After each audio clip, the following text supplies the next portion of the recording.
Hello, crime scene unit. Welcome. I have not filmed for a while because I ran into a problem with my editing software and I got angry at the whole process and I put it in the angry projects pile.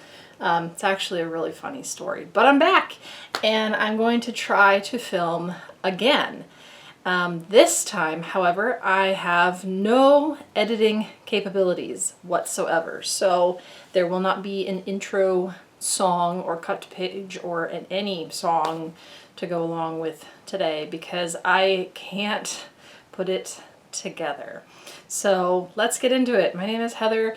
This is Crime Scene Knits. I knit and crochet and craft, and this is kind of almost like a video diary of my crafting adventures and journey. And today I have what I refer to as fluff in terms of the content.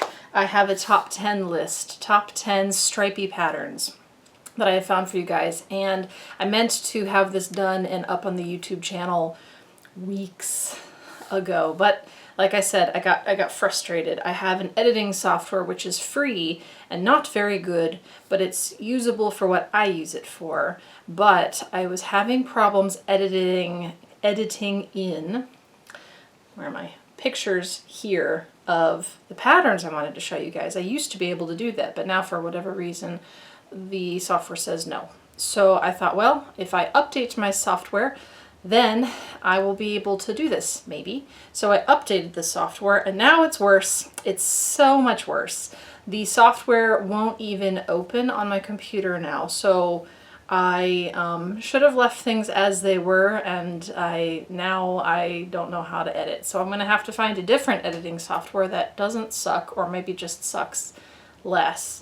In the meanwhile, everything will be unedited, so that's where we are. Hello, welcome. This is my life. This is what a normal person on YouTube looks like. I know a lot of things that people watch are very polished and put together and edited and have like a post-production team. My post-production team is like my cat's. There she is. That's my post-production team. So this is as good as it's gonna get.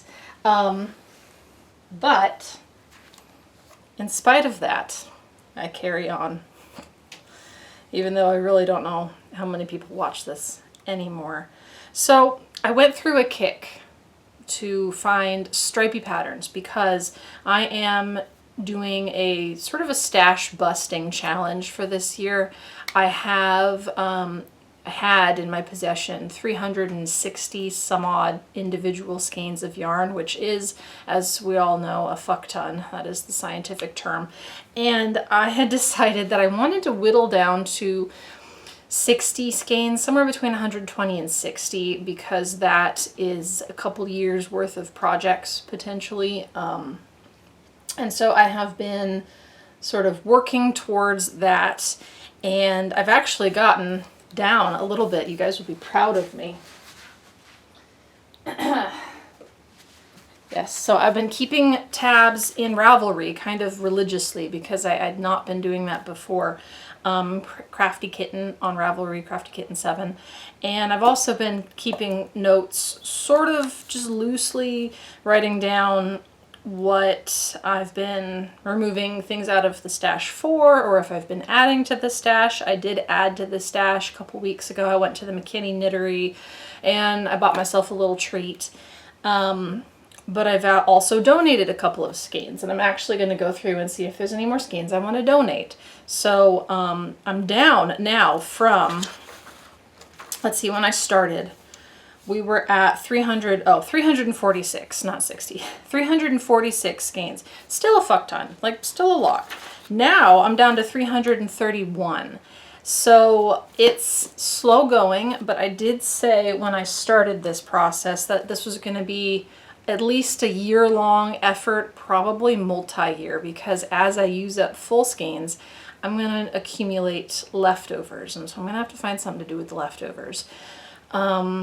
But all that to say, I wanted to find sort of scrappy projects where I could use multiple colors. I have some minis I need to use up. I wanted to find some stripey patterns that I could do minis with. So I found my top 10 scrappy, stripey, not scrappy, stripey patterns. I guess they could be stripey. Scrappy and stripey just by default tend to go together, I feel. But that scrappy is not my intention as of yet. I want stripey. So, perfect.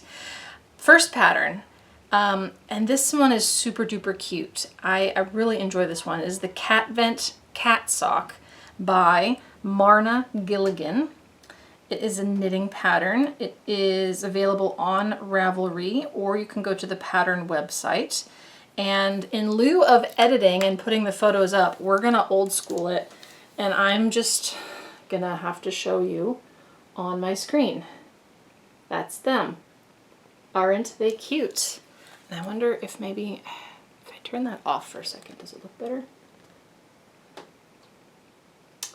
I'm not sure which way looks better, with or without the light, but those are the cat socks. And I obviously adore cats. I have 3 of them. I'd love to have a 4th. Unfortunately, husband has said no multiple times, so that's that.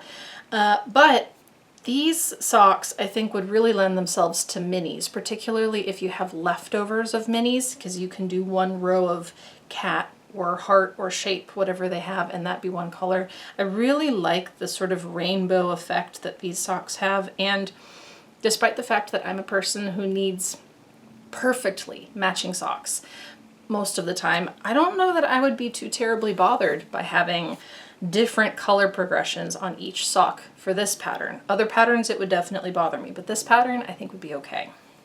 So that's 1. Okay, 2. This one is called Oblique by Emily Greens. This one is available on Ravelry. It's $9. It's knitting, yes, and it's a sweater pullover. And I wonder, ooh, there we go. Okay, I'll make the picture bigger. So this is stripes, but it's stripes done differently. I think it does make it better if I turn the light down. No, there's still glare. Hold on. There we go. Yeah, so that's really lovely. It's a looser fit than I normally go for in my sweaters. So I would probably want to fit this more to my own actual body shape as opposed to having this much positive ease. But I like how it's stripes, but a little bit different. Because we all have stripy shirts, stripy sweaters, stripy whatevers. I have at least 1 in my wardrobe as we speak. Not a hand knit, but this is just a little different. This is a little fun. It's unexpected. It's an unexpected stripy pattern, so I liked that. Now, I had to include Joji Locatelli's hipster top in this list because it's just so damn cute. The stripes and the little lace detailing on the shoulder. I'll go ahead and show you guys a photo. Let's see. This is super duper zoomed in. Obviously, this is Joji's pattern. I'm going to try to get it so there's no glare. I mean, just look how cute that is. It's tremendously cute. And again, the last time I filmed this, which you will never see, but I made it an observation that you can do all black and white stripes like Joji has in the sample. You could also do rainbow stripes, you could do colored stripes, you could do color alternating with black stripes. Like there's so many ways to do stripes, and I feel like every option that you have has a really, really different like flavor to it. So that's kind of what got me going down the stripy patterns rabbit hole, is that there's just a lot of fun to be had, I think, in creating this. This is also a knit pattern available on Ravelry. I know that Joji also has a website that you can buy from, and it's $6.50 US, so not terrible. Okay, the next pattern I have is the Sea Spray shirt by Claire Montgomery. This one was actually published in Inside Crochet, which is one of my favorite magazines. I think Inside Crochet has really become what Vogue Knitting used to be, in that they're still publishing and the patterns are crochet, but none of them feel very dated. They're almost on the cutting edge of what is going to be sort of hot, trendy, new, and interesting in crochet, which I appreciate. So this pattern looks to be that you have to actually purchase the issue. It's issue 160 from 2023. However, I bet you, and maybe I'll click and see, we can probably go to the website and just buy this pattern. Let me show you an image of it first, and then I'll see if you can buy it from the website. So again, this one caught my eye because technically it's stripes, but it's stripes in kind of an unexpected way. So let's get the glare off of her. Gorgeous. And it's really nice for summer, kind of breezy, kind of open. If you were to do this in a linen or a cotton, it'd still feel hot in Texas because you could be naked in Texas and it would still feel hot. But it is definitely less hot than something made of wool. I don't think, my guess is that Claire can't sell this. So let's see. Inside crochet.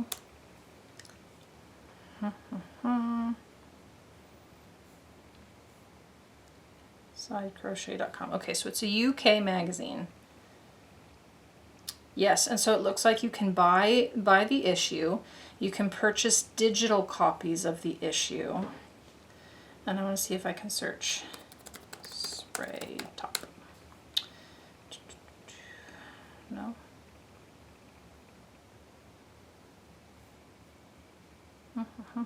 Sea spray shirt. Oops. Sea spray shirt. No?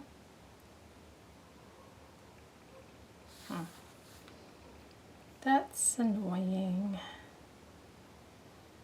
Let's see, I said this was 160.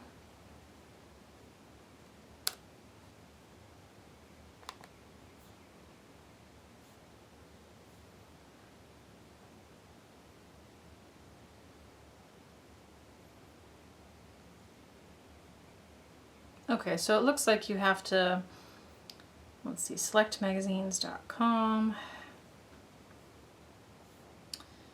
inside crochet. You might have to actually subscribe to it. That's kind of a bummer. If I'd have known that, I wouldn't have included this on the list, because I like these to be things that you can actually acquire. We'll move on. Next is called Stripes by Chloe Hart's Owls. And this one is just a really cute knit stripey hat, which I don't see a ton of, to be honest with you. So this one, here's the pattern. I understand the color balance isn't quite right on these, you guys. I'm sorry. Again, I am a little bit hobbled by the fact that my editing software has decided to just be completely fucking useless. It's a cute color combination though. It's green and it's kind of like a really hot lemon highlighter color. It's knitting. And this one's free. This one's a free Ravelry download. So to make up for the last one not being available really, here's a free one. It's super cute, and I definitely think this is a good stash buster pattern, because if you've got a little bit left of a color and then you've got some kind of neutral, perfect, easy, love it. Next, here's another unexpected use of stripe. This one's the Stripes Collision Tunic. It is by Natasha Robarge. This one's from Interweave Crochet 2020. Okay, and this one, it lists the pattern itself is available from interweave.com for $7.99. So I think you can just go to the website and buy just this pattern, or if you want to, you could probably track down the issue. The issue is summer 2020. But this just looks fun. This just looks like something that was made for cotton. Oh, let me zoom in. Let me zoom in a little bit. There you go. Made for cotton, made for linen, made to drape nicely, to be light. I love that pattern. It looks like it's crochet as well, yes.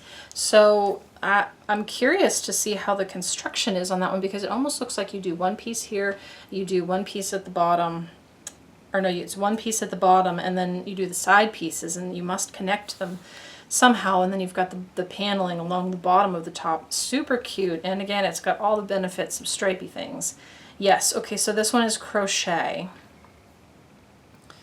So Sport weight. Okay. You could probably go down though. You just need to correct for size and then you'd get a better drape. This one, Stripes to Keep Me Warm. This is by Hannah and, oh, I'm going to butcher this one, Levaniemi. Published in Cloudy Days Designs. This one is also a free Ravelry download. And I go through phases in my life. Here's one photo where I am just really attracted to poncho type styles. In fact, one of my cats is named Poncho. And this one, let me do another photo just to show you the overall shape. This one can be a poncho when you're feeling it, or it could be a scarf, you know, or a cowl. You could push it up and just have it be loose around your neck. And I like that. So, there's that one. Next, Everyday Attitude by Suzanne Sommer. This one is available for €7. You can buy it from Ravelry or the pattern website. And this one is just simplicity. This one is just simple, kind of a cropped almost top in stripes. And I just found that really attractive for whatever reason. I went through a black and white stripes phase when I was on Ravelry searching, and this one caught my eye. All right, second to last. This one I think might be my favorite. This one's called the Directional Loop Tee. It's by Other Loops. This one is knitting. You can buy it for 60 kroners or DKK. I think that's German currency. You can buy it on Ravelry or from the website. And what I really love, let me zoom in here so we can all see. Oh, okay. What I really love is the relaxed fit of it, but also the alternating widths of the stripes. For whatever reason, that just makes my eyeballs real happy. I think that's so, so cute, pretty, modern, trending. It's a different way to do stripes, which I love a classic stripe as well, but this is fun.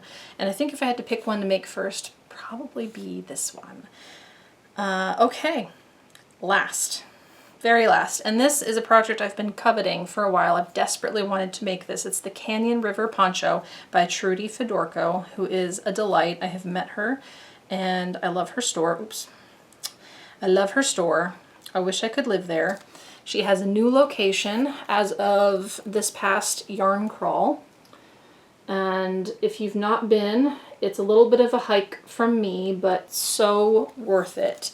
It's just such a beautiful curated space, and she has this phenomenal new yarn wall that just takes up the whole. It's a quite large yarn wall. So anywho, that poncho, because it's got everything that I love about a poncho and everything I wish that a shawl was, in that every time I secure a shawl with like a shawl pin or whatever, it moves, it rotates, and I feel like this would feel like a shawl, but it doesn't. I don't think it's gonna rotate. So this one would probably fight in my heart and my mind to be the first pattern to knit, and I feel like I have yarn for this. I do. Yeah, I hope I do. 330, what are we at now? 331 skeins. I hope I have yarn for this. 331. But yes, and it's got stripes. It's still stripey. It qualifies as that, but it's also unexpected because it's not just, you know, straight horizontal stripes. These stripes add a little bit of that depth and dimension to the piece. So that is what has been on my mind these past few weeks, is doing this episode and in a way where I can actually put it online. I have been working on other projects. I actually have an FO. Speaking of stripes, I have finished my Language of Fans shawl. I blocked it, and this is the fastest drying project I've ever had because it's just so thin and beautiful, and it turned out like a dream. I mean, I just am so enamored with this. I made it to be worn pinned like so. I'm probably gonna be a crazy person and try to wear this at Fiberfest this year. even though I strongly suspect it will still be hot as balls, would be my guess. So, and the wool wash just goes with the smell of the actual wool phenomenally. This is, I think this is BFL. I'm pretty sure this one's BFL. This is, oh, I'm going to remember her name just as soon as I stop filming, but she makes the yarn. The woman who wrote the pattern also dyes the yarn, and I saw this sample at Fiberfest last year, and I just about had a cow and died, and I knew I needed it for myself because this is my color green, and it's very Cottagecore Adams family, which is my own personal style. So that's finished. Yay. I have started a new project. It's called the Soot Sprite Cardigan. I'll go ahead and show y'all a picture. We're here. It's been a while since I filmed. I might as well make this one a little bit longer. I try to be sensible to people's attention spans and stay with under 20 minutes, but whatever. If you get bored in the middle, I guess just take a break and come back and watch it later. Do I already have this up? I might already have this up. I do. Okay. So this is a pattern by Bagels Crafts that I found on TikTok, of all places. And I think it just makes more sense. Here we go. So it's kind of a large cardigan. It is themed My Neighbor Totoro. If you've never seen that movie, it's really cute. It's a children's cartoon, but it's really delightful. I'm an adult, obviously, and I watch it still. And it's got little characters from that film, Soot Sprites, kind of. Those are the little black fuzzy things all over it. And so I've started making squares. I've had yarn for this project in my stash for over 2 years. I know because my nephew is about to be 2, and I bought the yarn before he was born, and I haven't worked it. So I've been making all these little squares for it, and I want to get it done partly because it's been sitting in my stash and on my mind for 2 years, but also because I have had to buy a large amount of yarn to complete this project, and if I work this project, then I get to mark down the number of skeins I have in my stash, because that's how when I ball up a skein of yarn to use for a project, I count that as used up and I subtract it from my whole skein pile. And there's quite a few. I have 2 of each color, multiple colors. I've got multiple of white and black, and then the beige that's used to kind of connect and then line the piece. So if I can finish this project, that's going to be a significant chunk of yarn that I've moved out and work me a little bit closer to my goal. So that's what I'm working on. I am also still working on my Instant Crush. I've lacked a little bit of motivation on this one because it's just so darned hot. And this is mohair, but this is where I'm at right now. It's beautiful. I mean, it's lovely. It's so soft, delicious, but like I said, it's super duper hot. And if I work on this when I'm not like immediately in direct air conditioning, I'm gonna felt the yarn as I knit it. It just, that's how it is. So that's kind of what I've got working right now. And that's what I have for you guys. Sorry about the delay. I'm just posting as I feel I should do. So I will see you guys next time, and stay crafty, stay cool, and remember that commercial knits are for the week. Okay, bye.